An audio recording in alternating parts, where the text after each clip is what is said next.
Meu nome é Fernando. Tenho 58 anos. E no dia em que minha única filha, Adriana, se casou, eu escondi debaixo de uma montanha de papelada e luto que havia acabado de herdar, sozinho, o sítio que minha falecida esposa, Fátima, tanto amava. Essa verdade era um peso frio e metálico, idêntico à chave do pequeno cofre que guardava o testamento, e estava agora aninhado no bolso interno do meu terno, esmagando-se contra meu peito enquanto eu tentava sorrir. O sorriso era para Adriana, minha linda filha, vestida de noiva, celebrando o que deveria ser o dia mais feliz da sua vida. O terror interno era por Patrícia. A festa acontecia em um salão opulento no bairro de Funcionários, em Belo Horizonte. O ar estava saturado com o cheiro adocicado de lírios brancos, o perfume favorito de Fátima, misturado ao aroma forte e cortante do uísque escocês que eu bebia rápido demais. Eu precisava de algo para anestesiar a culpa que me queimava o estômago. A música da banda era um jazz suave, mas eu mal a ouvia. Meu foco estava na sensação do papel timbrado do testamento dobrado, grosso e inflexível, pressionando-me.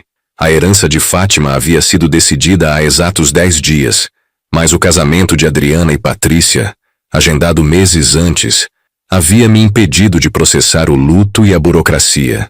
Fátima tinha nos deixado havia apenas 4 meses. 4 meses de vazio insuportável e uma quantidade assustadora de detalhes financeiros para resolver. Quando o Dr. Ricardo, nosso advogado de confiança, me apresentou o testamento, descobri que Fátima, em um ato de clareza final, havia deixado o sítio, a joia da nossa coroa familiar, integralmente para mim. A casa na cidade seria dividida, mas o sítio, não. Isso seria motivo de alegria e uma paz em meio ao luto se não fosse por Patrícia. Patrícia, agora minha nora, era uma mulher de 30 e poucos anos, com olhos afiados e uma ambição que parecia sugar o ar ao redor. Desde que conheceu Adriana, Patrícia havia se mostrado implacável em relação às nossas finanças conjuntas e aos próximos passos patrimoniais. Ela já havia feito inúmeras perguntas dissimuladas sobre os bens de Fátima, sempre focando no valor de mercado da propriedade rural. Patrícia estava do outro lado do salão, usando um elegantíssimo vestido cinza, brindando com um dos tios de Adriana. Seus gestos eram amplos, confiantes. Ela parecia dona de tudo, inclusive do meu futuro. Eu a observava por cima da borda do meu copo de uísque. Ela era o motivo pelo qual eu não havia contado a ninguém sobre o testamento. Contar significaria iniciar uma guerra, e eu não queria destruir o casamento da minha filha antes que o bolo fosse cortado. O Dr. Ricardo havia me advertido. A cláusula era sólida, mas Patrícia tinha conexões em BH e uma reputação de ser litigiosa. Se ela soubesse que Fátima havia me excluído do acordo de divisão do sítio, ela faria da vida de Adriana um inferno, exigindo que minha filha a pressionasse para vender. O sítio era o último pedaço tangível de Fátima que me restava. Eu não venderia. De repente, Patrícia virou a cabeça e seus olhos, frios e inquisidores, me encontraram através da multidão festiva. Eu senti um arrepio gélido percorrer a nuca. Ela se desculpou com o tio de Adriana e começou a caminhar em minha direção, atravessando o piso de mármore como uma predadora calculista. Fernando, meu sogro favorito, ela disse. A voz melodiosa, mas com um subtexto de ferro. Ela se inclinou, e eu senti o perfume caro, diferente do cheiro suave de lírios. Você está muito quieto, pensando na Fátima? Sim, Patrícia, murmurei, tentando parecer apenas um viúvo sentimental, não um viúvo mentiroso. Saudades. Ela tomou um gole do vinho branco na sua taça. Eu sei que é difícil, mas a vida avança. Com o casamento finalizado, podemos começar a discutir as etapas práticas, não é? Adriana e eu estamos prontas para investir no futuro. Eu insisti que ela perguntasse, Fernando. Queremos saber quando podemos esperar a distribuição dos bens da casa. O Dr. Ricardo já enviou os papéis? Patrícia nem sequer mencionou o sítio diretamente, mas a pressão para distribuir era evidente. Ela queria dinheiro. Rápido. Ainda estamos em processo, Patrícia, respondi. Minha voz um pouco mais rouca do que eu pretendia. Eu senti as palmas das mãos suando. Um contraste terrível com a temperatura gelada da chave em meu bolso. O Dr. Ricardo está lidando com a papelada e o inventário.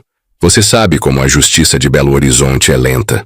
Ela sorriu, mas o sorriso não alcançou seus olhos. Lenta, sim, mas 10 dias para iniciar a distribuição da casa me parece mais do que suficiente. Queremos saber os valores. Temos um plano de investimento e precisamos da nossa parte para dar entrada. E o sítio, Fernando?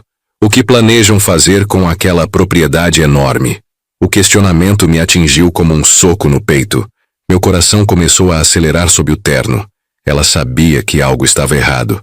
Eu tinha certeza de que Patrícia havia percebido o meu nervosismo. O sítio, eu disse tentando manter a calma, será discutido depois que resolvermos os trâmites da casa. É um ativo complexo. Não é hora de falarmos disso. Eu olhei para o relógio. Já passava das 10 da noite. Eu precisava sair daquela conversa antes que ela me forçasse a cometer um erro.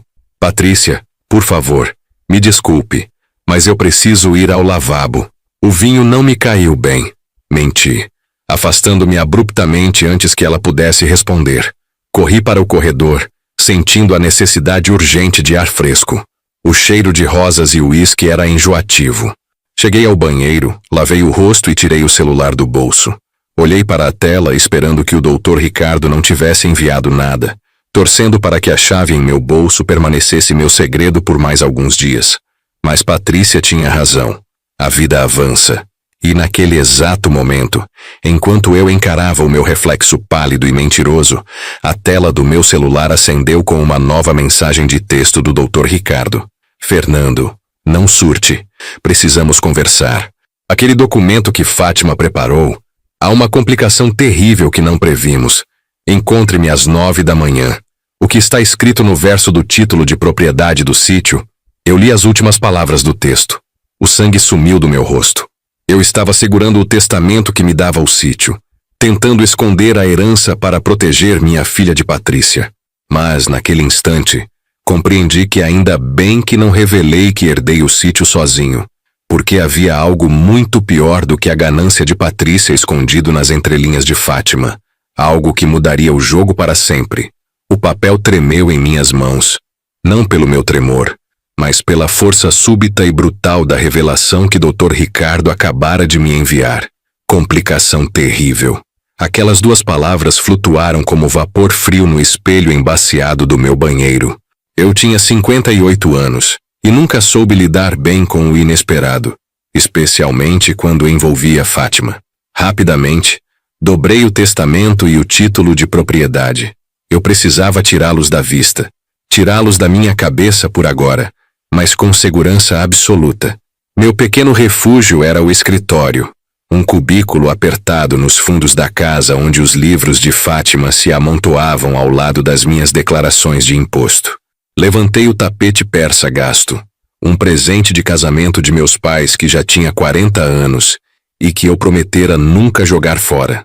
Abaixo de uma das tábuas do assoalho, ligeiramente solta, havia uma cavidade que guardava memórias e papéis importantes. A caderneta de vacinação de Adriana, as cartas de amor de Fátima. Com dedos trêmulos, empurrei os documentos para o escuro e pisei no tapete, selando o segredo. A casa já estava desperta. O cheiro denso e reconfortante do café coado pairava no ar, competindo com o aroma opulento dos lírios e rosas que Patrícia havia escolhido para a decoração. Patrícia, minha nora, era um furacão eficiente e caro. Ela conseguia transformar qualquer rotina em um evento, e qualquer evento em um palco para si mesma. Ouvi o barulho do liquidificador na cozinha, certamente fazendo um de seus smoothies matinais sofisticados. Eu, por outro lado, precisava de cafeína pura, forte, amarga como o gosto da mentira que eu guardava no estômago. Desci as escadas, sentindo o peso de cada degrau na madeira antiga que Fátima e eu havíamos lixado e envernizado há 20 anos, quando finalmente conseguimos pagar esta casa no bairro Santo Agostinho, em Belo Horizonte. Não era o sítio era o sonho dourado, a aposentadoria planejada no campo, a terra vermelha que Fátima idolatrava, mas era o nosso lar. Era aqui, nesta sala de estar simples, que havíamos criado Adriana. Era aqui que Fátima, professora de história com um salário modesto, costurava uniformes escolares à noite para complementar a renda, enquanto eu me desdobrava em 3 turnos em uma gráfica. As paredes, pintadas de um bege desbotado que nunca tivemos tempo de retocar, não eram apenas estruturas de tijolos. Eram páginas de um diário de sacrifícios silenciosos e amor infindável. Eu não estava escondendo o sítio de Adriana por maldade. Eu estava protegendo o legado de Fátima do cálculo frio de Patrícia. Patrícia, que já havia feito meu filho, Rodrigo, vender a motocicleta que tanto amava para investir em um fundo duvidoso. Eu sabia que, se o sítio caísse nas mãos do casal sem proteção, Patrícia faria uma liquidação. E o sítio não era apenas um bem, era o ar que Fátima respirava. Por 16 anos ela o havia cultivado mesmo à distância, plantando mudas e fazendo planos para a casa de hóspedes. Bom dia, papai. A voz de Adriana, minha doce e ingênua filha, era um raio de sol, apesar da tensão da véspera do casamento. Ela estava radiante, vestida com um roupão de seda, os olhos brilhando com a ansiedade da noiva. Ela me abraçou com a força descuidada da juventude. Dormiu bem? Perguntei, beijando sua testa. O cheiro de seu shampoo era o único aroma puro que restava na casa. Mais ou menos. Estou ansiosa. Patrícia está checando a lista de fornecedores. Ela é incrível, não é? Sem ela, eu já teria enlouquecido. Senti a pontada habitual de ciúme protetor. Patrícia era incrível porque ela administrava a vida de Adriana e Rodrigo com mão de ferro, sob a fachada de organização impecável. Patrícia é dedicada, concordei, pegando minha caneca. Enquanto Patrícia ditava ordens ao celular na cozinha, usando um tom profissional que não combinava com o aconchego do nosso lar, eu me encostei à moldura da porta. A vista era a mesma de sempre. A mesa de madeira maciça que havíamos herdado de minha avó, agora coberta por pilhas de convites e cartões de assento. A geladeira, onde Fátima pregava os desenhos de Adriana, agora exibia um mapa de assinação de mesas criado por Patrícia. Tudo mudado, menos o meu amor inabalável por aquela menina que estava prestes a sair debaixo das minhas asas. Eu não podia permitir que a memória de Fátima se transformasse em dinheiro rápido para satisfazer a ambição alheia. E agora, Dr. Ricardo dizia que a própria Fátima havia complicado as coisas. Não de uma forma ingênua, mas terrivelmente. Olhei para o relógio antigo sobre a lareira, que Fátima insistia em dar corda todas as manhãs. Faltava pouco mais de 2 horas para o meu encontro com Dr. Ricardo. Eu tinha que manter a calma, fingir que a única coisa importante hoje era o futuro feliz de Adriana. Mas, ao tomar o primeiro gole de café, amargo e queimando a garganta, eu soube. O que Fátima havia escrito no verso daquele título de propriedade não era um capricho, era um checkmate. Eu havia me convencido de que esconder a herança era a única maneira de proteger minha filha de Patrícia, mas eu estava errado. A complicação não era Patrícia. A complicação era a herança em si, e eu precisava entender exatamente o que Fátima tinha planejado antes que fosse tarde demais, antes que o casamento terminasse e o caos legal se instalasse, revelando que a minha esposa, a mulher que eu pensei conhecer profundamente, havia deixado uma condição que poderia custar-nos muito mais do que o sítio. Eu tinha que sair daquela casa sem que ninguém percebesse a bomba que eu estava carregando. O verso do documento era o meu próximo destino, e eu já podia sentir o frio na espinha ao antecipar o que Dr. Ricardo teria a me dizer sobre o verdadeiro motivo pelo qual Fátima me deu o sítio em segredo, e porque na verdade ela não me deu de fato. Eu me movi como uma sombra, usando a euforia da valsa como cortina de fumaça. A pista de dança estava cheia. O DJ havia acabado de trocar o sertanejo universitário por um pop mais agitado, e todos os olhos estavam, apropriadamente, em Adriana e Patrícia, girando de forma desajeitada, mas feliz. Minhas mãos estavam suadas, amassando o documento dobrado no bolso interno do paletó. Era o peso de um segredo que estava prestes a explodir no meio do banquete. Eu precisava de ar, e mais do que isso, precisava da confirmação de Dr. Ricardo. Deslizei pela lateral do salão, o cheiro enjoativo de flores e o perfume forte do vinho tinto parecendo sufocar o ar. Belo Horizonte era uma metrópole barulhenta, mas dentro daquele salão de festas luxuoso, o barulho era todo de celebração forçada. Minha primeira parada foi o banheiro. Não para usar, mas para ganhar tempo e observar. Lá, encostado no lavabo de mármore, eu puxei o celular. 1h da manhã. Dr. Ricardo me esperava no escritório dele, em uma urgência que custaria um valor exorbitante, mas que era necessária. Quando saí, o primeiro sinal de algo estranho se manifestou. Passei perto da mesa de controle de som. Havia um homem de camisa social, visivelmente estressado, falando baixo com Patrícia, que se aproximou da mesa, ignorando Adriana, que tentava lhe oferecer mais uma taça de champanhe. Eu disse que o pagamento deveria ter sido feito ontem. O técnico de som sibilou, olhando para os lados. Não posso deixar o material aqui se a segunda parcela não cair.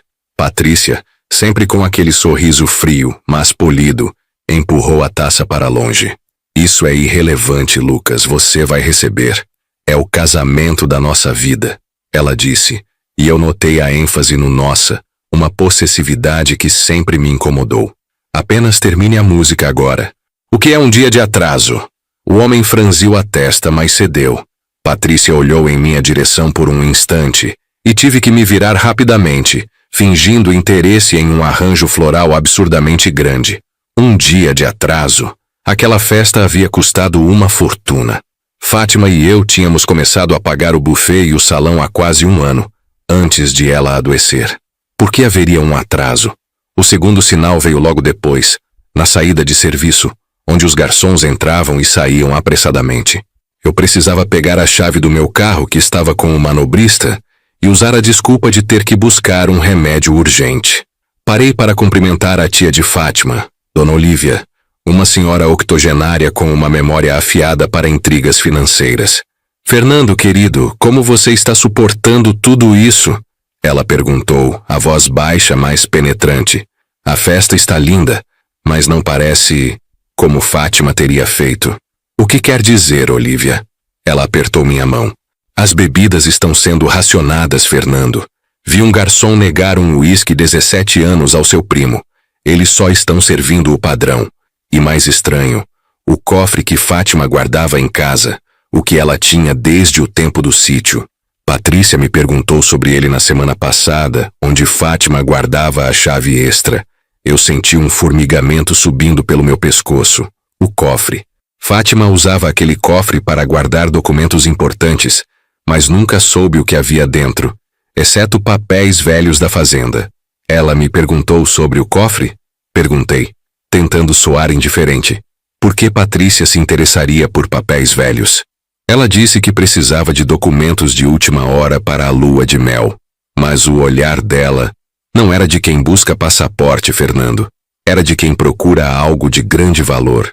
E depois, eu soube que a joalheria ligou para a Adriana ontem, cobrando a última parcela do anel. Eles estão com problemas financeiros sérios, Fernando. Fátima os ajudaria, eu sei. Dona Olívia me deu um abraço de condolências misturado com fofoca e se afastou. O cofre, o atraso nos pagamentos, a tensão em Patrícia. Aquele não era o padrão de organização financeira que Fátima havia planejado. Algo havia dado errado desde sua morte, ou talvez Patrícia tivesse entrado na jogada bem antes. Eu caminhei rápido até o balcão de manobristas. Dei minha desculpa esfarrapada e peguei as chaves do meu Honda velho. No estacionamento, o silêncio era brutal. O ar fresco da madrugada mineira me atingiu, limpando o cheiro de festa e uísque. Eu entrei no carro, liguei o motor e antes de engatar a marcha, retirei o papel do bolso. O testamento de Fátima. A primeira página que me dava o sítio era uma doce mentira. Eu virei a página, expondo o verso escondido para a luz fraca do painel. A letra de Fátima, um pouco tremida pela doença, mas inconfundível. Uma condição. Fernando, se Patrícia tentar acessar o cofre antes que a união esteja formalmente registrada por 60 dias, ou se o sítio for vendido antes que Adriana e Patrícia tenham um filho, o sítio retorna para a minha família de origem, e o portador deste testamento Deve pagar o valor equivalente à manutenção do sítio pelos últimos 30 anos, sob pena de bloqueio judicial de todos os seus bens remanescentes. O ar saiu dos meus pulmões com um som sibilante. Bloqueio judicial. O valor da manutenção de 30 anos era astronômico. Fátima não havia me dado o sítio. Ela havia me dado uma bomba relógio, uma armadilha legal, e Patrícia, aparentemente, já estava farejando a isca. 60 dias. Eu tinha que correr até Dr. Ricardo, entender a extensão do desastre. E mais importante, descobrir por que Fátima havia acorrentado o sítio a uma condição tão perigosa. Eu comecei a dirigir desesperadamente em direção ao centro de Belo Horizonte, sentindo que o casamento de minha filha era apenas o início de um pesadelo legal e financeiro, e que Patrícia não era a única ameaça. Fátima, de certa forma, parecia tê-lo sido também. Eu precisava saber o que ela realmente estava tentando proteger. O rugido do motor do meu sedã, já veterano, era a única coisa que me impedia de ouvir o som do meu próprio sangue fervendo. Eu dirigia pela Avenida do Contorno, o coração de Belo Horizonte pulsando em frenesi ao meu redor, mas tudo o que eu via eram as palavras na cópia digitalizada daquele testamento: bloqueio judicial, manutenção de 30 anos, emanescentes. 30 anos. 30 anos de negligência legal que Fátima havia, de alguma forma, tornado minha responsabilidade.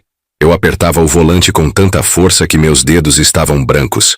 O cheiro de diesel misturado ao ar quente e seco da cidade invadia a cabine. Eu precisava de Dr. Ricardo. Precisava de racionalidade antes que o pânico me fizesse parar o carro no meio da via e gritar. Fátima sempre fora metódica, quase fria em sua organização financeira. A ideia de que ela teria me dado uma herança tão carregada e condicional não fazia sentido, a menos que ela soubesse que eu tentaria esconder o sítio, talvez para evitar conflito com Patrícia e a família dela. Mas isso não justificava a bomba relógio legal.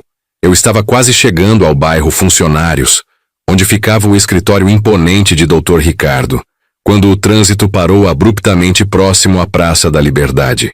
Buzinas explodiam ao meu redor, irritadiças. Era quase o final da tarde, e o sol de outono, mesmo que temperado, castigava o asfalto. Respirei fundo, tentando me acalmar. 60 dias. Eu tinha 60 dias para resolver algo que envolvia 3 décadas de débitos e uma cláusula que eu mal compreendia. E Patrícia, aquela víbora de olhos frios, estava esperando que eu escorregasse. Foi neste momento de paralisia e angústia que o choque me atingiu. Meus olhos percorriam o painel e o para-brisa, buscando qualquer distração para a ansiedade, quando notei. Tinha algo preso, encaixado de forma precária, bem no limpador de para-brisa do lado do motorista. Não era um panfleto de propaganda, nem um aviso de trânsito. Estiquei a mão trêmula, baixei a janela, ignorando o barulho das motos que passavam. Meus dedos agarraram o objeto. Era uma fotografia. Assim que a retirei, senti o frio percorrer a minha espinha, ignorando o calor do motor. Era uma foto antiga, amarelada, com as bordas gastas pelo tempo, talvez de 20 anos atrás. Éramos eu e Fátima no sítio. Ela sorria, um sorriso largo e despreocupado que eu raramente via nos seus últimos anos. Eles estávamos em frente à velha figueira, perto do muro de pedra que desabou na tempestade de 1999. Mas não era a imagem que me gelava. Era a forma como ela havia chegado ali. Eu tinha dirigido por mais de 1 hora. Quem havia colocado aquilo no meu carro? E quando? Virei a foto, sentindo o papel áspero sob meus polegares. Havia uma escrita à mão, em letra cursiva que parecia feita a carvão, meio borrada. As regras mudaram, Fernando. Ela sabia que você mentiria. Acha mesmo que Patrícia é a sua única ameaça? O ar saiu de mim de novo. Não era Patrícia. A letra não era dela. Era uma letra firme, elegante, mas totalmente desconhecida. Um calafrio me varreu. Um medo que não vinha do dinheiro ou das leis, mas de ser observado. Eu tentei racionalizar, desesperadamente. Talvez fosse um parente velho que viu o testamento. Alguém que sabia da minha intenção de omitir a herança de Rodrigo e Adriana no dia do casamento. Sim, Um parente que estava chateado, talvez. Mas como eles sabiam que eu estava no carro neste exato momento, a Praça da Liberdade, que deveria ser um símbolo de história e beleza, parecia agora um ponto de vigilância. Olhei freneticamente para os carros ao meu redor, para os pedestres nas calçadas. Ninguém parecia me dar atenção, todos imersos em seus próprios trajetos apressados. Guiei o carro para a direita, saindo da principal, parando em uma vaga apertada e proibida. Meu peito subia e descia rapidamente. A frase ecoava na minha mente. Ela sabia que você mentiria. Isso não era intimidação de um rival casual. Isso era conhecimento íntimo da minha personalidade, das minhas falhas e do meu plano. Fátima não havia apenas me dado uma armadilha legal. Ela havia alertado alguém sobre a minha intenção de ocultar a herança, criando uma rede de vigilância que se ativou no momento em que a herança foi revelada, mesmo que apenas para mim. E se Fátima não estivesse apenas protegendo o sítio? E se ela estivesse me protegendo dele? Quem era ele ou ela que sabia da minha mentira e que agora estava me espionando? Minhas mãos suavam ao dobrar a foto e guardá-la no bolso interno do paletó. Dr. Ricardo precisava ver aquilo. Precisava saber que o bloqueio judicial era apenas uma ponta do iceberg e que agora eu estava sendo caçado. Liguei o carro novamente, mas a urgência havia se transformado em pavor. Eu já não estava apenas fugindo da dívida de 30 anos. Eu estava fugindo de um fantasma que Fátima havia deixado para trás, um aliado misterioso ou um inimigo silencioso que estava a um passo de mim, esperando que eu cometesse o próximo erro. Aquele casamento com sua falsa promessa de novos começos era na verdade o palco onde meu pior pesadelo estava começando a se desenrolar. Eu acelerei em direção ao escritório de Dr. Ricardo, sentindo que a cada metro percorrido estava entrando mais fundo na escuridão. Eu acelerei em direção a Savassi, as luzes de Belo Horizonte se transformando em borrões de neon e medo. O peso daquele envelope e da foto rasgada no meu bolso era mais pesado que o motor do Opala. Eu não estava mais apenas escondendo a herança de Fátima. Eu estava correndo por ela. Ou melhor, da sombra dela. Quando cheguei ao prédio espelhado onde ficava o escritório de Dr. Ricardo, o relógio marcava quase 11 horas da noite. A portaria estava fechada. Tentei ligar para o celular do advogado 3 vezes, mas a chamada caía direto na caixa postal. A urgência de mostrar o bilhete e a foto, de clarear a escuridão que me cercava, foi substituída por uma raiva impotente. Eu bati com a testa no volante, sentindo o suor frio escorrer pelas têmporas. Tive que esperar. Estacionei o carro na rua de trás e tentei dormir, mas o cheiro de couro velho e o ruído da cidade eram abafados pelo som amplificado do meu próprio coração batendo. A cada carro que passava, eu me encolhia, imaginando que o motorista era aquele que Fátima havia deixado para trás, aquele que estava esperando que eu cometesse o próximo erro. As horas se arrastaram. 8 da manhã. Finalmente a cidade acordou, e eu subi para o 10º andar com as mãos tremendo. Dr. Ricardo, um homem na casa dos 50 com uma expressão cansada, me recebeu com o cinismo habitual. Ele estava acostumado a problemas de herança, mas o meu era diferente. "Fernando, você está péssimo", ele comentou sem rodeios, apontando para a cadeira de couro em frente à sua mesa. Eu não respondi. Apenas joguei a foto e o bilhete rabiscado sobre a madeira polida. O silêncio na sala só foi quebrado pelo barulho do ar-condicionado e pela respiração profunda de Dr. Ricardo enquanto ele lia o que estava escrito. "Isto não é um cobrador comum, Fernando. Isto é profissional." E a foto, ele ergueu a metade do rosto de Fátima. "Isto é uma ameaça muito pessoal. Se esta pessoa sabia que o sítio de Fátima existia antes mesmo de você se casar, ela tem acesso a informações privilegiadas. Informações que a própria Fátima provavelmente escondeu de você." Senti um calafrio. 30 anos de casamento pareciam ter sido uma encenação. "O bloqueio judicial que recebemos ontem", continuei, tentando manter a voz firme. "Você acha que está ligado a isso? Com certeza. O bloqueio é a tática legal para amarrar suas mãos. A chantagem é a tática ilegal para quebrar sua mente. Você está sendo atacado em 2 frentes." Dr. Ricardo passou a mão pela barba. Preciso de tempo para rastrear a origem desta dívida de 30 anos. Mas o mais urgente é: quem mais sabia do sítio além de você e Fátima? Eu fechei os olhos, revivendo o casamento de minha filha, Adriana e Marcelo, os sorrisos forçados, os brindes vazios, o mistério que pairava no ar. Ninguém, doutor, ninguém, nem Adriana, nem Marcelo. Tem certeza? Pense, se essa pessoa sabia do sítio, ela sabia da história pregressa de Fátima. Ela pode ter se aproximado de alguém da sua família recentemente. A ideia era absurda, mas a imagem de Marcelo, o genro recém-adquirido, com seu sorriso de dentes brancos e perguntas excessivamente educadas sobre o passado de Fátima, me atingiu como um raio. Saí do escritório de Dr. Ricardo sentindo-me mais vulnerável do que quando entrei. Ele confirmou meus medos, mas não me deu proteção. Voltei para o meu bairro, o silêncio. O pior castigo não era o barulho da ameaça, mas o silêncio que a envolvia. Eu esperava que a casa, meu refúgio por quase 20 anos, me oferecesse algum conforto, mas a vizinhança parecia ter se transformado. Ao estacionar, notei que Dona Lúcia, a fofoqueira oficial da rua, estava atrás da cortina de renda de sua sala. Seus olhos me seguiam fixos. Não era apenas a curiosidade habitual, era uma fofoca carregada de julgamento, de conhecimento. Ela sabia de algo? O mistério do sítio ou o bloqueio judicial já havia se tornado o rumor da manhã no bairro Santo Antônio? Subi os degraus, o cheiro de jasmim do vizinho parecendo estranhamente tóxico. A casa estava vazia. Adriana estava em lua de mel e eu estava sozinho com minha paranoia. Entrei e me joguei no sofá de veludo que Fátima tanto amava. Tentei pensar, mas minha mente estava um labirinto de culpa e desconfiança. Minhas mãos tremiam tanto que não consegui nem pegar o copo d'água na cozinha.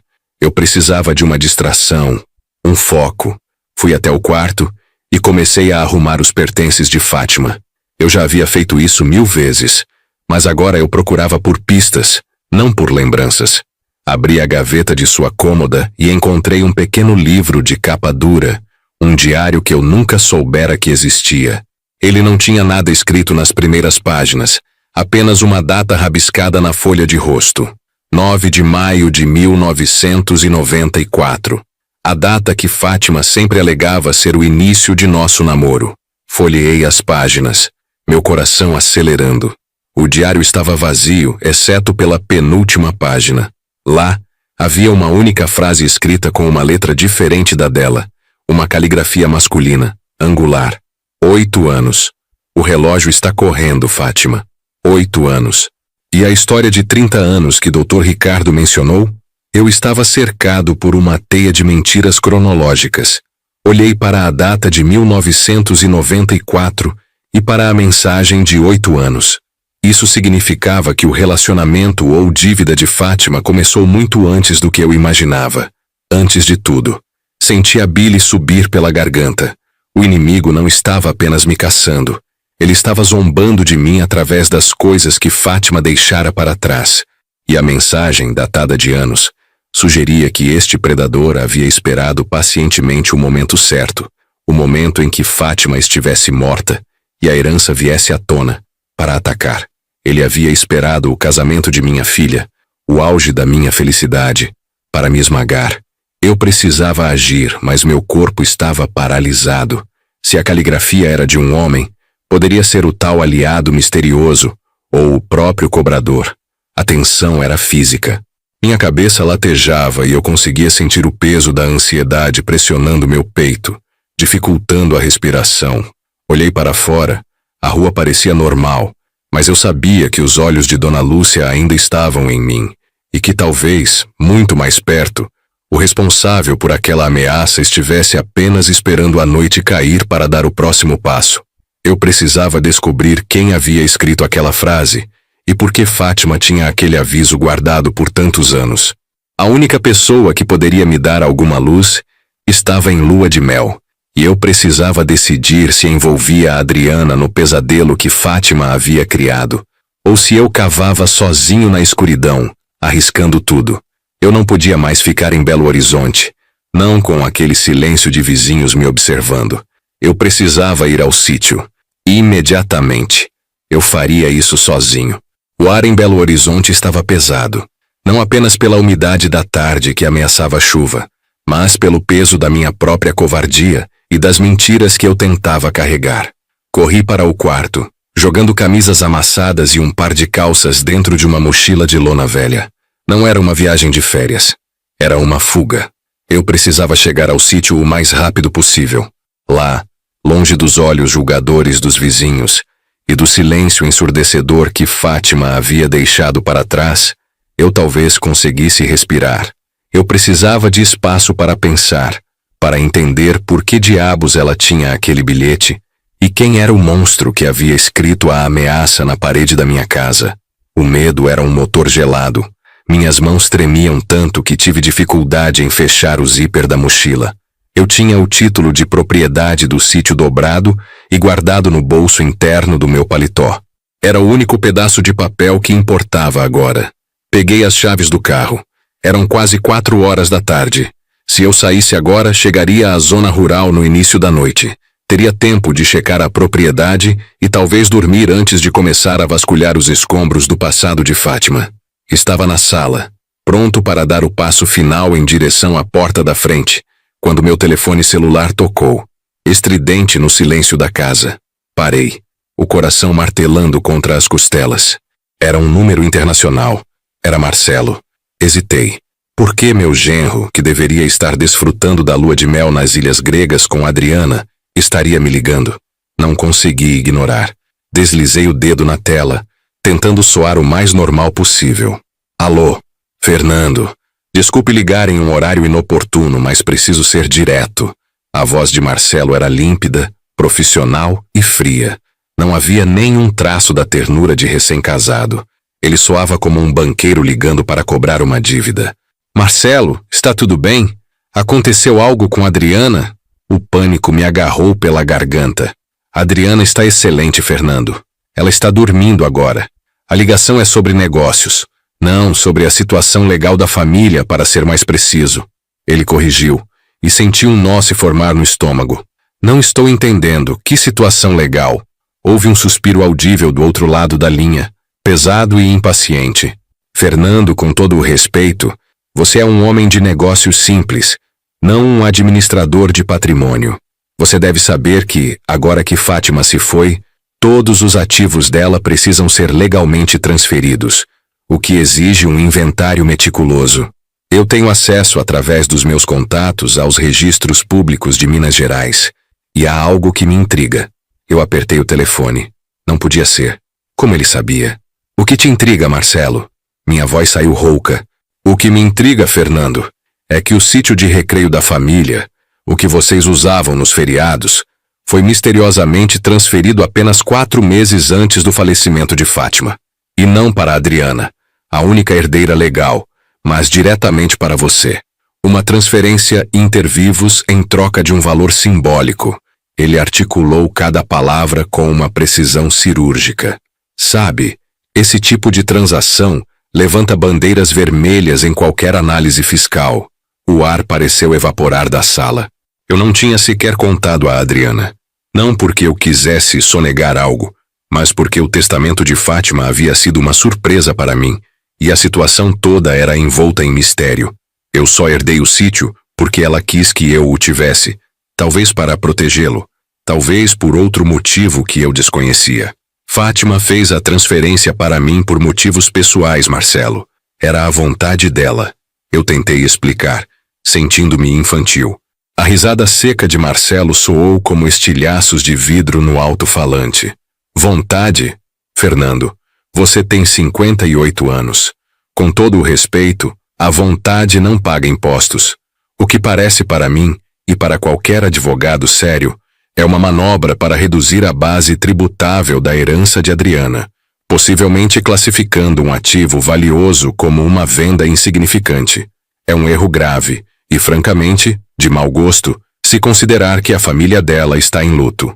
A injustiça da acusação me atingiu como um soco no estômago. Ele estava me acusando de roubar a herança de minha própria filha. Eu não estou escondendo nada, repliquei, minha voz falhando. Não esteja. Mas eu fiz o cálculo. O valor de mercado daquela terra é de, no mínimo, R$ 1.200.000. Você o registrou por R$ 10.000.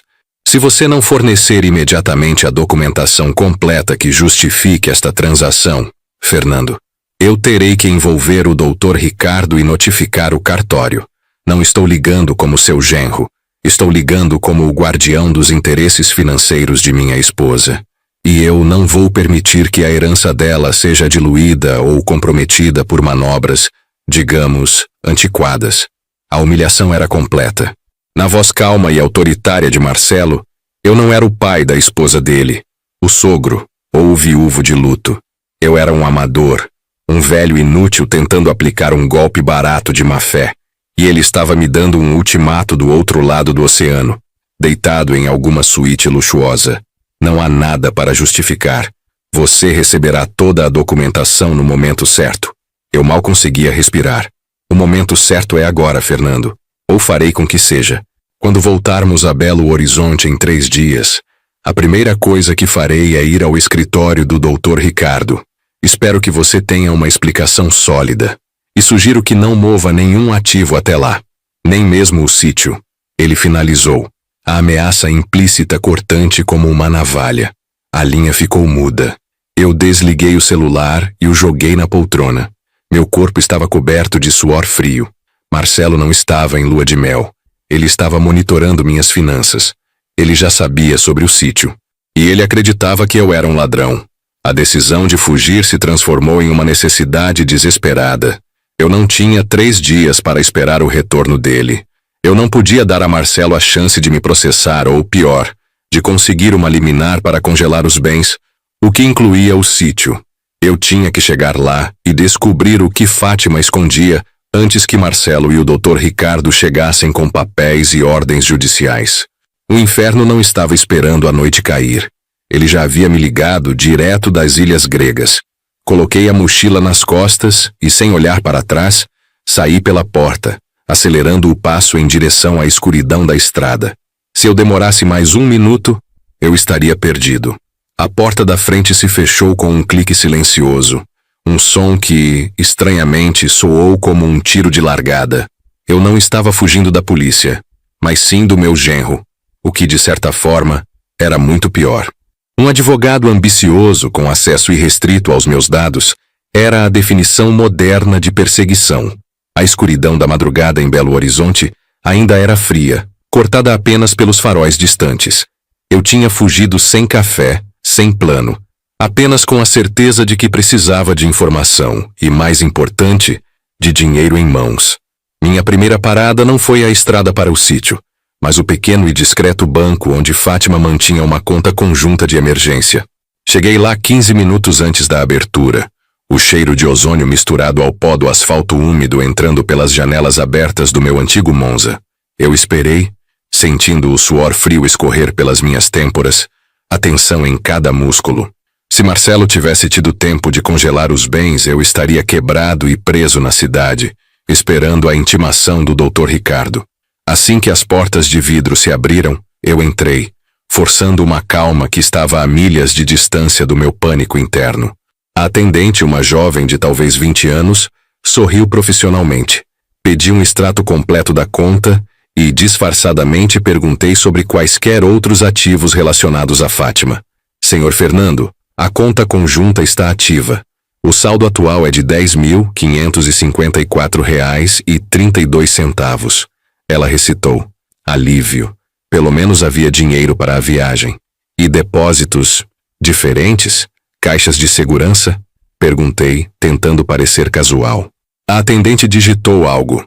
A senhora Fátima mantinha uma caixa de segurança. Foi aberta pela última vez, há exatas 3 semanas. Não foi esvaziada.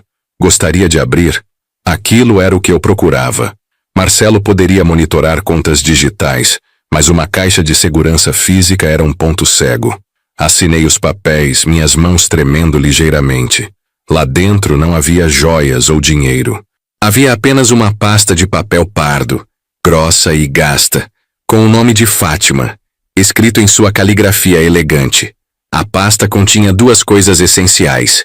Primeiro, Um contrato de compra e venda de água para irrigação com uma empresa que eu nunca tinha ouvido falar, assinado há quase 5 anos. Os valores eram exorbitantes, indicando que o sítio não era apenas um pequeno lote, mas uma operação que demandava suprimentos industriais. Segundo e mais perturbador, era um maço de recibos de depósito em dinheiro, todos em valores baixos, mas somando uma quantia superior a R$30 mil nos últimos 6 meses, todos feitos em uma agência bancária a mais de 200 quilômetros de Belo Horizonte, próxima ao sítio. Saí do banco com a pasta debaixo do braço, a luz da manhã já me castigando. A próxima etapa era a legal. Eu precisava saber se Fátima havia contraído dívidas no nome do sítio. Dirigi até o cartório de registro de imóveis da região metropolitana, que cobria a área rural onde o sítio ficava. O cartório era um labirinto de papéis e cheiro de mofo. Paguei a taxa de urgência e pedi uma certidão de ônus real do terreno em nome de Fátima. O processo levou mais de 1 hora, cada minuto parecendo uma eternidade sob a vigilância implacável do tempo. O resultado do documento gelou meu sangue. Não havia hipotecas bancárias registradas, nem grandes dívidas com o Estado. Mas havia uma nota de protesto judicial, datada de 4 meses atrás, de um tal Consórcio Agrícola Alfa. O protesto alegava inadimplência em um contrato de fornecimento de sementes especializadas de alto valor e exigia uma multa de R$12 mil. Sementes especializadas? Porque Fátima, que detestava trabalhos rurais, estaria comprando sementes de alto valor. Eu não podia mais adiar a ida ao sítio. Eu tinha uma lista de fornecedores, uma nota de protesto e a certeza de que Fátima estava envolvida em algo financeiramente arriscado. Aquele sítio não era um refúgio. Era um local de negócios que ela estava protegendo com a vida. Eu precisava de uma última peça antes de pegar a estrada. Decidi ligar para o número de telefone de uma vizinha de Fátima, Dona Marlene, que ela havia mencionado vagamente em uma conversa há anos. Eu liguei, apresentando-me como o viúvo que precisava resolver a papelada da propriedade. Ah, o seu Fernando. Fátima falava pouco de vocês, mas ela era uma moça de fibra. Passava quase todos os fins de semana aqui. Estava sempre muito ocupada lá na propriedade, disse Dona Marlene, a voz arrastada pelo sotaque caipira. Ocupada com o que exatamente, Dona Marlene? Ela me dizia que estava só plantando flores. Houve um silêncio do outro lado da linha, seguido por uma risada seca. Flores, é. Ah, seu Fernando. Ela estava mexendo com a terra, sim, mas não eram margaridas, não. Ela tinha uns homens trabalhando lá, com máquinas grandes, trator, e aquele galpão novinho que ela mandou construir, aquilo parecia mais um laboratório do que um depósito. Estranho. Ela nunca deixava a gente entrar. Laboratório, tratores, máquinas grandes. O sítio, que eu imaginava ser um casebre rústico, tinha se tornado uma instalação industrial secreta. Fátima estava executando um projeto de engenharia agrícola de alto custo, tudo escondido de mim. Aquele laboratório explicava os contratos de água caríssimos e o protesto por sementes especializadas. E explicava por que Marcelo estava tão interessado. Ele não estava atrás de uma herança qualquer. Ele estava atrás de uma operação clandestina.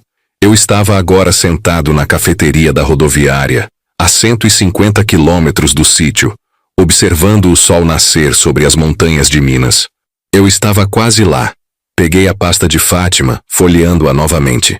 Entre os recibos de depósito e o protesto, havia uma nota escrita à mão por Fátima, com uma única data sublinhada. Quarta-feira, 9 da manhã. Entrega final. Ponto cego. Quarta-feira. Era hoje, 9 da manhã. Olhei para o relógio, eram 7h20. Eu tinha menos de 2 horas para chegar ao sítio e entender o que era essa entrega final, antes que, presumivelmente, o Consórcio Agrícola Alfa chegasse para cobrar suas R$12 mil, ou pior, antes que Marcelo chegasse com o Dr. Ricardo e uma ordem judicial. Engoli o café amargo e me levantei. A investigação minuciosa havia terminado. Agora era a hora da confrontação. O inferno estava a meras 2 horas de distância. Engoli o café amargo e me levantei. A investigação minuciosa havia terminado. Agora era a hora da confrontação. O inferno estava a meras 2 horas de distância. O trajeto até o sítio de Fátima, pouco mais de 40 quilômetros nos arredores de Belo Horizonte, pareceu durar uma eternidade. O sol já havia subido o suficiente para banhar a estrada real em um ouro líquido, mas meu estômago permanecia gelado. Eram 7h40 da manhã quando liguei o velho Opala. Dirigi em silêncio, a pasta de Fátima repousando no banco do passageiro como um tesouro amaldiçoado. Cada quilômetro me aproximava não apenas do sítio que eu esperava herdar, mas da verdade final sobre a mulher que eu pensei conhecer por 30 anos. Quarta-feira, 9 da manhã. Entrega final. Ponto cego. Cheguei ao portão de madeira do sítio exatamente às 8h10. O ar estava frio e úmido, saturado com um cheiro pesado de terra molhada e mato de outono. Estacionei o Opala sob a sombra dos eucaliptos e desci, sentindo a urgência martelar nas minhas têmporas. Eu tinha 50 minutos. O sítio estava estranhamente quieto, sem o barulho dos animais, sem o canto habitual da ariramba. Apenas o som dos meus próprios passos nervosos sobre o cascalho. Corri em direção à casa, mas parei na varanda. A chave não estava na casa. A chave estava no ponto cego. Fátima e eu sempre chamamos o pequeno galpão abandonado no canto oeste da propriedade de Ponto Cego. Era um depósito de ferramentas antigas, construído de pedras escuras, quase invisível por causa do denso crescimento de bromélias e do arbusto de manacá que floriam em tons de roxo. Por fora parecia desmoronar. Por dentro era seco e surpreendentemente seguro. Ao me aproximar, percebi algo estranho. O manacá, que Fátima era tão religiosa em podar, estava cortado de forma desleixada, revelando a lateral do barracão, e a porta não estava enferrujada como deveria. Havia um cadeado novo, de latão brilhante. Fátima devia ter trocado a fechadura recentemente. Procurei na pasta. Nenhum chaveiro. Procurei nas profundezas da bolsa de couro marrom de Fátima. Achei um maço de notas de R$20 enroladas em um elástico e, por fim, uma única chave prateada. Não era uma chave comum. Era grande e pesada, como as que se usam em cofres. Com as mãos tremendo, inseri a chave. O trinco girou com um clique alto e seco que pareceu ecoar por todo o vale. Empurrei a porta e um cheiro forte e penetrante me atingiu. Não de mofo ou terra, mas de química industrial misturada com algo orgânico, quase doce, como frutas secas. A luz fraca que entrava pelas frestas de madeira revelou o interior. Não havia ferramentas. Havia caixas. Dezenas de caixas de papelão empilhadas do chão ao teto, etiquetadas em caracteres que não reconheci. Talvez russo ou algum idioma eslavo. Elas pareciam ter chegado há muito pouco tempo. Eu me aproximei da pilha mais baixa e forcei a tampa de uma caixa. Dentro, não havia nada que se parecesse com colheita de café ou milho. Havia pacotes selados a vácuo, cada um contendo o que parecia ser sementes. Eram sementes minúsculas, negras e brilhantes, exóticas. Mas o que me chamou a atenção não foi o tipo, mas a etiqueta. Sementes de papoula ópio, classe A, restrito. Meu corpo congelou. Sementes de ópio. Fátima, minha esposa. Tráfico de drogas? Não. Era impensável. Eu cambaleei para trás, esbarrando em uma mesa rústica que estava escondida no canto. Sobre ela, havia um pequeno caderno de contabilidade, aberto na última página. Respirei fundo, forçando meus olhos de 58 anos a focar nas anotações de Fátima, sua caligrafia elegante, mas agora revelando segredos sombrios. Não eram anotações de dívidas, eram de transferências, eram números de remessa e datas de entrega.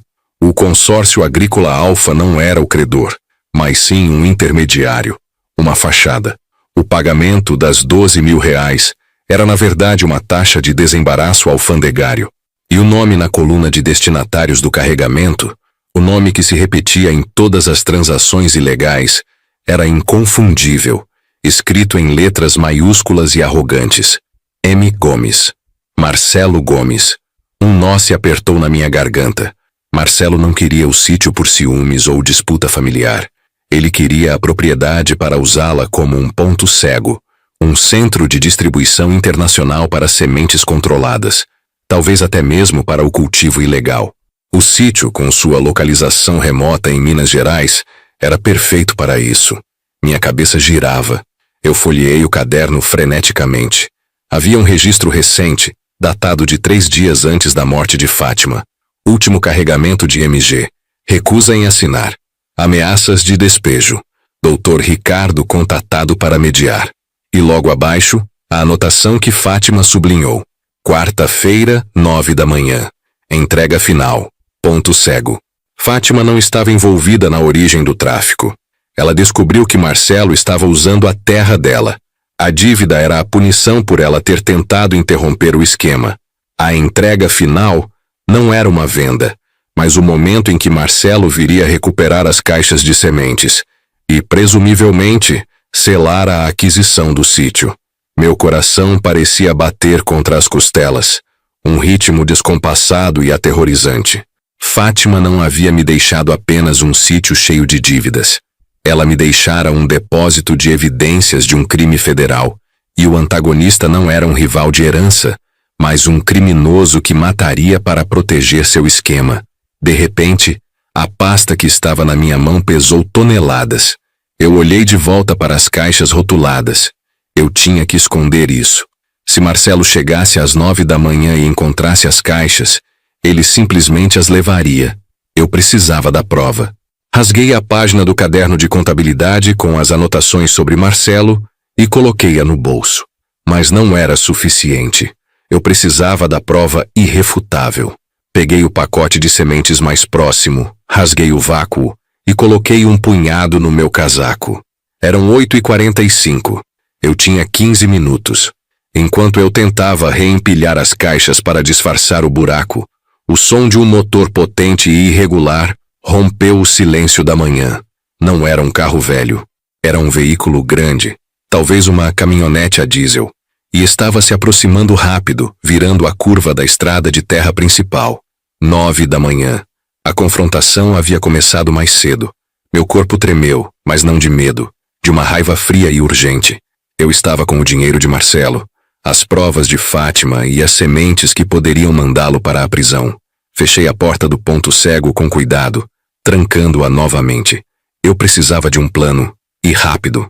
O veículo parou abruptamente próximo ao portão principal, a 150 metros de onde eu estava escondido. Eu me agachei atrás dos arbustos. Era uma caminhonete preta e reluzente. O vidro escuro desceu e eu vi o rosto de quem estava dirigindo. Não era Marcelo. Era o Dr. Ricardo. E ele não estava sozinho. No banco do passageiro, com um olhar de pura impaciência, estava Fábio, meu genro, aliado de Marcelo. O advogado estava aqui, e ele era o contato de Fátima, o mediador mencionado no caderno. A traição era mais profunda do que eu poderia ter imaginado. Meu aliado era o lacaio do meu inimigo, e eles estavam aqui para fazer a entrega final. Olhei para o punhado de sementes escuras e traiçoeiras no meu bolso. Agora eu tinha que correr. O motor da caminhonete preta foi desligado, e o silêncio que se seguiu não durou nem 3 segundos. Eu ouvi o ranger seco da porta do motorista e o som pesado de botas batendo no cascalho seco do pátio. Eu tinha que me mover. Meu corpo de 58 anos não era mais ágil como antes, mas a adrenalina pura injetada pela visão da traição me deu um novo fôlego. Eu me arrastei para trás de um tronco grosso de mangueira, sentindo a casca rugosa arranhar minha camisa. Eles estavam falando, e suas vozes, embora baixas, carregavam o peso da conspiração pelo ar quente da tarde. Você tem certeza que ele está aqui, Dr. Ricardo?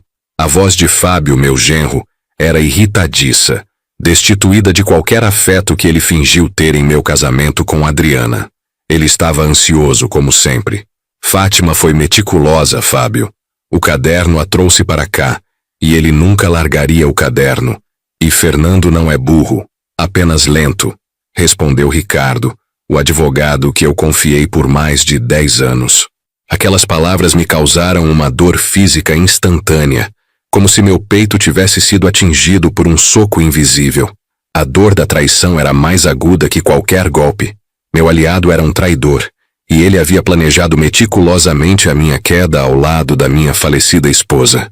O que Fátima havia feito, afinal? Pense em todo o dinheiro. É um sítio que vale mais de 20 milhões de reais, Fábio. E você terá sua parte. Basta fazer o que Marcelo e eu combinamos. Continuou Ricardo, sua voz agora mais próxima. Ele deve estar escondendo a prova final em algum lugar. O que Fátima chamou de sementes. Meus dedos se fecharam ao redor do punhado de sementes escuras e traiçoeiras que estavam no meu bolso. A prova. A chave para a herança estava comigo. E eles estavam a menos de 30 metros de distância, começando a se separar para fazer uma varredura. Eu sabia que precisava do tempo. Um plano se formou rapidamente na minha cabeça.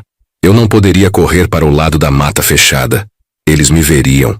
Eu tinha que ir na direção oposta, em direção ao velho galpão de ferramentas, onde a luz era mais fraca e havia mais esconderijos. Abaixei-me o máximo que pude, sentindo o cheiro forte de terra molhada e mato seco. Contei até 3. 1, 2, 3.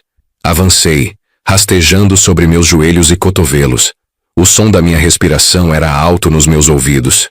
Eu estava quase na esquina do galpão quando meu pé se enganchou em uma raiz exposta. Perdi o equilíbrio e meu corpo tombou. A queda não foi silenciosa. O choque fez com que um martelo de metal caísse de uma prateleira enferrujada do lado de fora do galpão, batendo no chão de cimento com um eco metálico e inconfundível. Congelamento. Lá. Ele está no galpão. A voz de Fábio veio como um tiro, cheia de satisfação sádica. Eu não tive tempo para pensar. Levantei-me cambaleando e corri para dentro do galpão, tentando empurrar a porta de correr de metal. Fábio era mais rápido. Eu senti uma mão forte agarrar meu ombro e me puxar para trás, me girando violentamente. "Parado, Fernando!" Fábio rosnou, seu rosto contorcido de raiva e impaciência. Seus olhos eram frios e vazios. "Você estragou tudo desde o começo, não estragou?" Eu tentei revidar, empurrando-o com os 2 braços, mas Fábio era jovem e mais forte. O choque foi brutal. Ele me empurrou contra a parede de metal corrugado. Meu ombro bateu com força, e uma dor lancinante percorreu meu braço direito. Soltei um gemido baixo.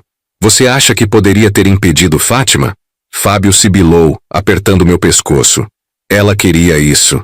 Queria que você sofresse, queria o controle. Ela nunca amou esse sítio.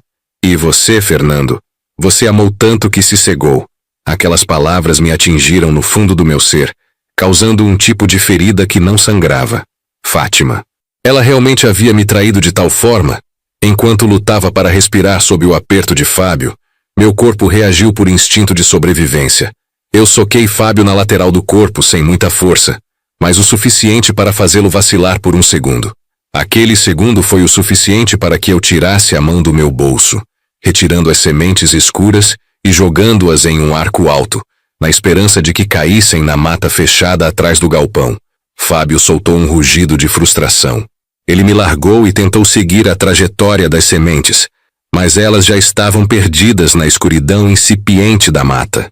"Seu velho desgraçado! O que você fez?" O confronto físico havia terminado, mas a dor da traição aumentava. Eu estava ofegante, curvado sobre meus joelhos, segurando meu ombro ferido. Dr. Ricardo apareceu na entrada do galpão, caminhando lentamente, sem pressa. Ele olhou para o meu estado lamentável e depois para Fábio, que estava à beira de um ataque de fúria. "Não importa, Fábio", disse Ricardo com uma calma assustadora. A entrega final não eram apenas as sementes. Eram 2 partes.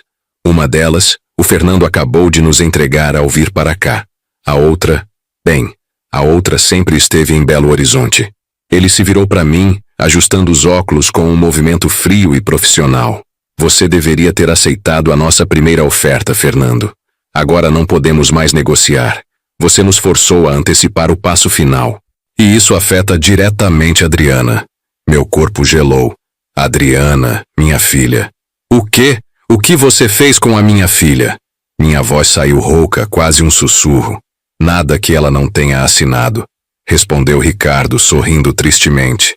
Fátima era muito previdente. Ela garantiu que a escritura fosse assinada antes mesmo do casamento, usando o nome de Adriana como avalista de uma dívida de 10 milhões de reais. Se você não assinar a transferência total do sítio amanhã, quem paga é a Adriana. E o prazo, Fernando, se esgota ao meio-dia. O pavor me atingiu com a força de um raio. Eu não apenas havia perdido a herança, eu havia colocado minha filha em perigo.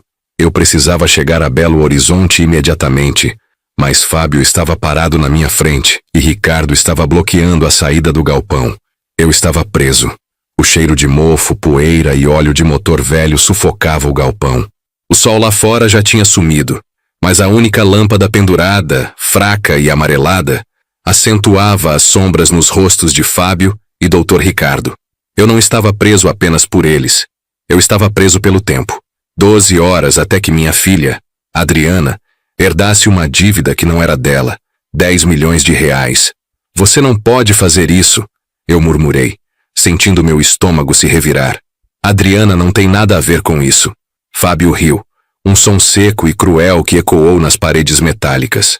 Ele estava triunfante, os olhos brilhando com uma ganância que eu jamais havia imaginado ver em alguém que cortejava minha filha. É exatamente aí que você se engana, Fernando, disse Ricardo, ajustando a gravata. A frieza com que ele falava sobre arruinar minha filha confirmava que a lealdade dele sempre esteve com quem pagava melhor. Fátima era desorganizada com as velhas pastas da empresa de laticínios dela. Fábio foi diligente. Ele conseguiu que Adriana assinasse a declaração de avaliação patrimonial no meio dos papéis do casamento. Uma brecha legal. Agora, ou você assina a transferência total e incondicional do sítio, ou a dívida recai sobre sua herdeira direta no que tange a qualquer ativo não declarado. No caso, ela mesma, como avalista colateral, mesmo que involuntária. Minhas mãos tremiam, mas a raiva começou a congelar o pavor. Eu tinha 58 anos. Eu havia perdido a mulher da minha vida. E agora estava prestes a perder minha filha para a prisão ou falência. Tudo por causa de um punhado de terra que eu teimara em manter escondido. Fábio se aproximou, o hálito de café velho no meu rosto. É o sítio, Fernando, só isso. Você tem o resto. A casa em Belo Horizonte, a aposentadoria. Mas o sítio é onde sua Fátima guardava os segredos, e eu preciso deles. Assine, ou Adriana paga o preço da sua teimosia. Ele estendeu a caneta e a prancheta. Eu olhei para o documento. O nome de Fátima rabiscado em algum lugar. O nome de Adriana logo abaixo. Se eu assinasse, Fábio teria o sítio, os segredos de Fátima e a vitória completa. Se eu não assinasse, Adriana estaria arruinada. Eu hesitei. Meus olhos esquadrinharam o galpão em busca de uma saída, mas Fábio estava entre mim e a porta lateral, e Ricardo bloqueava a principal. Eu vou assinar, eu disse baixando a cabeça em aparente derrota. Minha voz era baixa. Fábio sorriu, radiante. Boa escolha, sogrão. Peguei a caneta, mas em vez de assinar, eu a deixei cair no chão. Ops, eu disse, ajoelhando-me para pegá-la. Esse foi o movimento que eu precisava. Enquanto Fábio se distraía momentaneamente, eu fiz o que Fátima havia me ensinado a fazer em momentos de desespero. Usei meu celular, que estava em modo silencioso e em meu bolso. Com um movimento rápido de polegar, eu abri o aplicativo que eu havia instalado na semana passada, quando o Dr. Ricardo começou a fazer perguntas demais sobre os bens de Fátima. Era um aplicativo de rastreamento por GPS disfarçado de calculadora. Mais importante, ele tinha um botão de pânico silencioso ligado a um contato de emergência específico. Levantei-me, a caneta na mão. Dr. Ricardo, eu disse, olhando o advogado nos olhos. Você realmente acha que uma dívida fabricada no valor de 10 milhões de reais passaria pela auditoria que Fátima preparou? O rosto de Ricardo se contorceu. Não sei do que você está falando. Os papéis são legais. Não, não são, eu insisti. Fátima sabia que você seria o primeiro a trair. Ela sabia que Fábio tentaria forjar documentos. É por isso que ela fez duas coisas. Fábio estava ficando impaciente. Chega de papo, velho. Assine. Eu balancei a cabeça. Primeiro, ela garantiu que todo o patrimônio estivesse ligado a uma cláusula de insolvência que invalidaria qualquer dívida com valor superior a 1 milhão de reais, a não ser que fosse auditada pelo Banco Central. Fábio e Ricardo se entreolharam, a certeza começando a rachar em seus rostos. Mas isso não salva a Adriana da cobrança, disse Ricardo tentando manter a compostura. É aí que entra a segunda coisa. Eu continuei, dando um passo para trás, sentindo o suor frio na nuca. Fátima não confiou em mim para esconder o sítio, doutor. Ela confiou em mim para usá-lo como isca. Eu atrasei a declaração de bens justamente para que vocês dois saíssem da toca e me mostrassem exatamente como iriam agir. E para garantir que eu tivesse prova, eu gravei cada palavra que saiu da boca de vocês dois neste galpão, incluindo a admissão de fraude e coação. O silêncio foi pesado. Fábio, que antes estava sorridente, agora parecia um animal encurralado. Ele avançou. Seu desgraçado. Você acha que isso vai funcionar?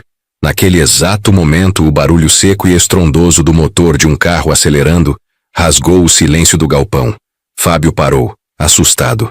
A porta principal, que Ricardo havia bloqueado, foi arrombada com violência. Um estrondo de metal torcido. A luz forte de faróis cegou a todos. Polícia de Minas Gerais. Mãos onde possamos ver. O pânico era palpável. Fábio tentou fugir pela porta lateral, mas eu havia fechado a trava de segurança quando me abaixei para pegar a caneta. Ele estava preso. 3 agentes uniformizados entraram, armados. Eu suspirei, sentindo o peso de 58 anos de vida cair dos meus ombros. Não era apenas a polícia. Era o contato de emergência que Fátima havia me dado. Uma antiga amiga da família que agora ocupava um alto cargo na segurança pública de Belo Horizonte. Ricardo tentou argumentar apontando para a prancheta. Isto é um assunto civil, contrato e dívida. É fraude comprovada em flagrante, respondeu a voz firme da policial que liderava a operação. Temos a gravação da confissão de vocês sobre a dívida de 10 milhões de reais e a coação. Dr. Ricardo, você está preso por cumplicidade. Fábio, você está preso por tentativa de extorsão e falsificação de documentos. Enquanto Fábio era algemado, seu rosto virou para mim. O ódio puro e fervente que eu vi ali superava qualquer raiva que ele já tivesse demonstrado. Você não vai vencer, Fernando. Ele sibilou, puxado para fora do galpão. Você salvou a Adriana hoje, mas esse sítio tem segredos que vão destruir sua família. E eu vou voltar. Eu juro. Eu observei enquanto ele era levado, o som da sirene desaparecendo na escuridão da noite de Minas. A justiça havia sido feita, legal e moralmente, no que dizia respeito à herança e à segurança de Adriana. Mas, enquanto o alívio me inundava, as últimas palavras de Fábio ecoavam na minha mente. Segredos que vão destruir sua família. O sítio. Aquele lugar não era só a herança. Era a caixa de Pandora de Fátima. E eu ainda estava sozinho, com um mapa na mão, e a certeza de que a verdade ainda estava escondida em algum lugar daquelas terras. Eu salvei minha filha de Fábio, mas o verdadeiro perigo, o perigo que Fátima tentou me proteger, ainda estava à espreita. Eu precisava encontrar o que ela escondeu antes que o tempo se esgotasse de verdade.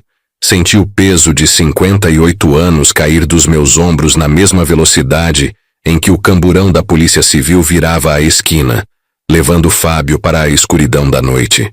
O silêncio que se seguiu não era de paz, mas de exaustão, como o mar depois de uma tempestade. Eu havia sobrevivido. Adriana estava segura. Os dias que se seguiram foram uma névoa de burocracia e silêncio. Fiquei em nosso apartamento em Belo Horizonte por 3 dias, incapaz de voltar ao sítio. Incapaz de processar tudo. Minha primeira tarefa foi ligar para o Dr. Ricardo. Sua voz era cansada, mas firme. A vitória legal era total. Fábio seria acusado de fraude, extorsão e possivelmente falsidade ideológica. O sítio é legalmente seu, Fernando. Não há mais como contestar. E o mais importante, Adriana está livre daquele parasita. Dr. Ricardo disse, a voz cheia de alívio paternal. Eu agradeci, prometendo fechar a conta do escritório na semana seguinte. Mas a vitória era oca. Fábio havia plantado uma semente de veneno com suas últimas palavras. Segredos que vão destruir sua família. Era hora de enfrentar Adriana. Ela estava retraída, como um pássaro ferido. Fui até o quarto dela em uma tarde ensolarada, a luz filtrando-se pelas cortinas. Ela estava sentada na beira da cama, mexendo em um álbum de fotos antigo. Filha, comecei sentando-me ao lado dela. O colchão afundou levemente. Eu sinto muito. Por tudo. Por não ter contado sobre o sítio na hora certa. Por ter te deixado vulnerável ao Fábio. Ela não olhou para mim. O Fábio não era o problema, pai. Ele era só o resultado. O problema foi o segredo. Você e a mamãe tinham tantos segredos que nem eu, nem você, sabíamos quem éramos de verdade. A honestidade dela era um soco, mas eu merecia. Eu segurei sua mão, trêmula. Não teremos mais segredos. Prometo, eu disse, sentindo a força retornar à minha voz. Fábio está fora de nossas vidas. A herança está resolvida. O sítio é nosso, e é nosso futuro. Fiquei horas ali, não explicando os detalhes sórdidos do que Fábio tentou, mas reconstruindo a ponte, tijolo por tijolo. No final, ela me abraçou, um abraço frágil, mas real. A reconstrução havia começado em casa, mas a reconstrução total dependia de desenterrar a última verdade. Se Fátima havia escondido algo que Fábio acreditava ser destrutivo, eu precisava encontrá-lo e controlá-lo. Eu não arriscaria que a vingança de Fábio se manifestasse de outras formas, mesmo de dentro da prisão. Peguei o carro e dirigi de volta para o sítio. Não mais com medo ou hesitação, mas com a fúria fria de quem protege o que lhe resta. O ar do campo, denso e úmido, abraçou-me. A casa parecia respirar aliviada, sem a sombra de Fábio. Passei a noite acordado, examinando o pedaço de mapa rasgado que Fátima havia me deixado. O desenho, feito a lápis e quase apagado, apontava para um local específico na fronteira sul da propriedade, perto do pequeno ribeirão que alimentava a bomba d'água antiga. Era uma área que raramente frequentávamos, densamente coberta por arbustos nativos de Minas Gerais. Na manhã seguinte, vestido com roupas de trabalho e munido de uma pá e um facão, caminhei até o local. O sol já estava alto, e o cheiro de terra molhada e mato invadia minhas narinas. O som era apenas o zunido dos insetos e o murmúrio da água. Eu estava sozinho com as sombras de Fátima. Demorei quase 1 hora para encontrar o ponto exato marcado no mapa. Era atrás da pequena construção de pedra que abrigava a bomba antiga, coberto por cipós grossos. Usando o facão, cortei a vegetação até encontrar o que parecia ser uma pequena placa de concreto fora do lugar. Meu coração começou a acelerar. Não era um enterro profundo, mas uma camuflagem. Trabalhei por 10 minutos com a pá, removendo terra e pedras soltas, até que a placa de concreto cedeu com um som abafado. Embaixo, havia um pequeno buraco quadrado, revestido de tijolos, e dentro dele, uma única caixa de metal escura. Ela era pequena, do tamanho de um livro grosso, e pesada. O metal estava frio ao meu toque. Respirei fundo, sentindo a adrenalina lavar meu corpo. Este era o segredo final de Fátima. Forcei a tampa. Não estava trancada. O som do metal rangendo ecoou no silêncio da mata. Lá dentro não havia dinheiro, nem joias, nem documentos de propriedade. Havia algo muito pior. Tirei o conteúdo. Uma pilha cuidadosamente amarrada de cartas e um diário de capa dura, envelhecido pelo tempo com as bordas gastas. A letra na capa do diário, fina e elegante, era inconfundível. Era a caligrafia de Fátima. Abri o diário na primeira página e meus olhos encontraram uma data antiga, de quase 30 anos atrás, e um nome, escrito com tinta azul desbotada. Não era um nome de família. Era o nome de um homem, um sócio desconhecido, e o relato de uma transação financeira obscura, muito anterior ao nosso casamento. Eu li as primeiras linhas, e o chão pareceu desabar sob meus pés. O sítio não era apenas uma herança mal escondida. Era uma testemunha. Fábio estava certo. Havia um segredo, e ele ameaçava destruir não a herança, mas a memória que eu tinha de minha esposa. E eu precisava ler cada palavra antes que a caixa de Pandora se abrisse para o mundo. O diário nas minhas mãos pesava mais do que todo o ouro de Minas Gerais. Eu precisava saber quem Fátima realmente era. O nome era Teodoro Vasconcelos, um sócio da família de Fátima, que havia usado o sítio como garantia em uma série de investimentos desastrosos no final dos anos 80. A transação obscura que Fátima descrevia não era uma fraude para me enganar, mas sim um desvio criativo e completamente ilegal para resgatar a terra antes que os credores a tomassem. Fátima, na época com pouco mais de 20 anos, havia vendido bens de família que eu nunca soubera que ela possuía e usado o dinheiro vivo, sem rastros, para pagar Teodoro por fora, forçando-o a assinar os papéis de volta. Era um ato de desespero e amor pela terra, uma manobra fiscalista e ética questionável, feita por uma jovem determinada a preservar a memória de seus pais. Li as páginas restantes do diário rapidamente, a luz fraca da madrugada de Belo Horizonte banhando o meu escritório.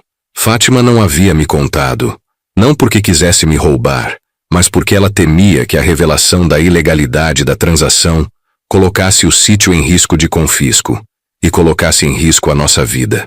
Ela tinha medo de perder a minha admiração e o meu respeito.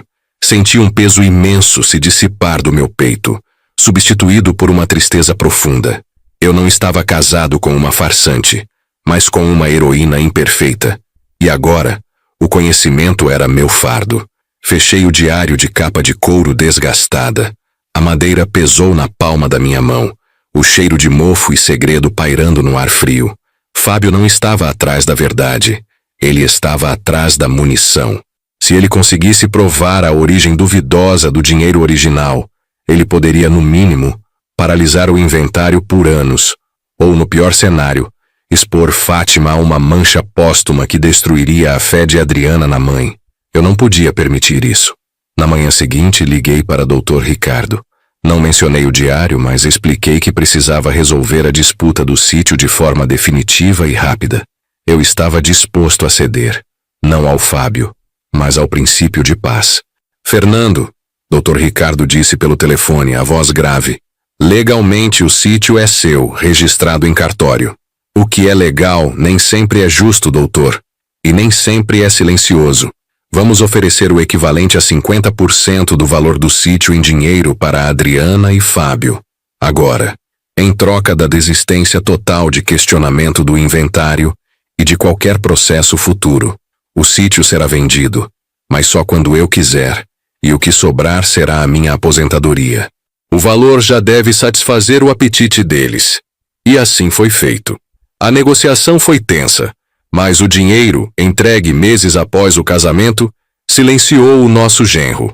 O sítio da família de Fátima, aquele pedaço de terra sagrado, foi posto à venda, discretamente, longe dos olhos de Fábio, que já estava ocupado gastando a quantia que, para ele, era o prêmio de sua persistência. O tempo passou. 6 meses depois que Adriana se casou, e quase 1 ano após a partida de Fátima, eu estava sentado no nosso apartamento na Savassi, o sol da tarde entrando pela janela. 58 anos nas costas, e eu finalmente entendia o que era o casamento. Não era a união de 2 pessoas que se conhecem perfeitamente, mas a aceitação de que cada pessoa carrega uma câmara secreta, e o amor é a decisão de guardar a chave dessa câmara. Fátima não era a santa que eu pintei, mas ela era real, com seus medos, seus erros e sua lealdade inabalável à sua história. O verdadeiro sítio, a verdadeira herança, não era a terra em Minas Gerais, mas a lição que ela me deixou. A vida é muito mais densa do que o que é visto na superfície. O diário ficou guardado. Ninguém além de mim jamais o leu. Eu mantive a memória de Fátima intacta para nossa filha e guardei a sua complexidade apenas para mim. Era a minha última prova de amor e a minha última dívida. Eu tinha escondido que herdei o sítio da minha esposa. Ainda bem que não revelei o que encontrei em seu diário. O segredo dela se tornou o meu silêncio. E foi nesse silêncio que, paradoxalmente, encontrei a verdadeira paz. Eu a amava, não apesar de quem ela era, mas por tudo o que ela precisou ser para proteger o que amava. E essa era a única verdade que importava. Se essa história tocou você de alguma forma, deixe um comentário aqui embaixo. Quero muito saber o que você teria feito no lugar do Fernando. E, se puder, compartilhe este vídeo com alguém que precisa ouvir isso hoje. Obrigado por assistir. E que Deus abençoe seu caminho.